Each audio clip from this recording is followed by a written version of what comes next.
какая разница, как меня зовут. Для людей я всегда была это. А что с костылями? Я родилась с инвалидностью. Сколько себя помню, тишина, стены, тень от взгляда матери. Она никогда не смотрела мне в глаза.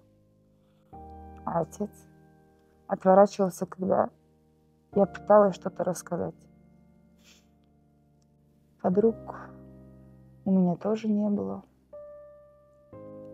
Я даже школу толком не закончила. Дома, всегда дома. Они говорили, ты особенная, лучше не показываться людям.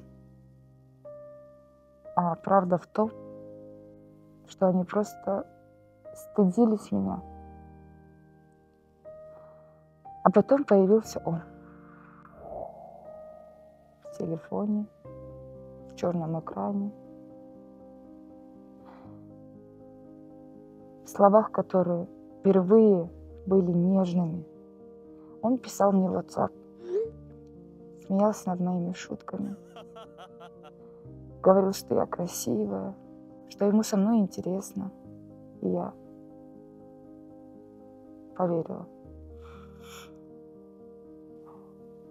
Однажды он сказал, хочу увидеть тебя просто на 5 минут.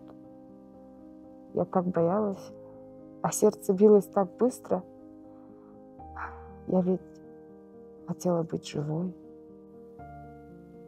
Когда я вышла, он резко открыл дверь машины. Я даже не успела закричать.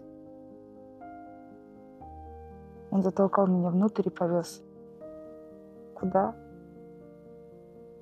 Не знаю. 3 дня, 3 ночи. Без окон. Только его руки. Его насилие.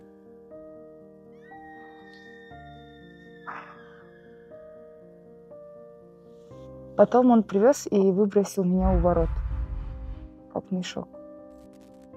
Как мусор.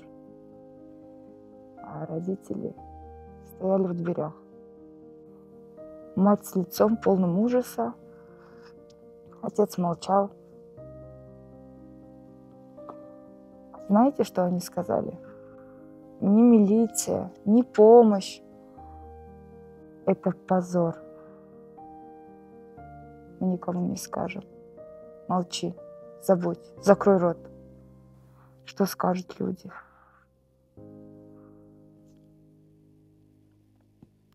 А я не молчу. Я не забуду. Это не я должна стыдиться. Я женщина.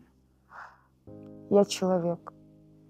И даже если мир ослеп от равнодушия, я не исчезну.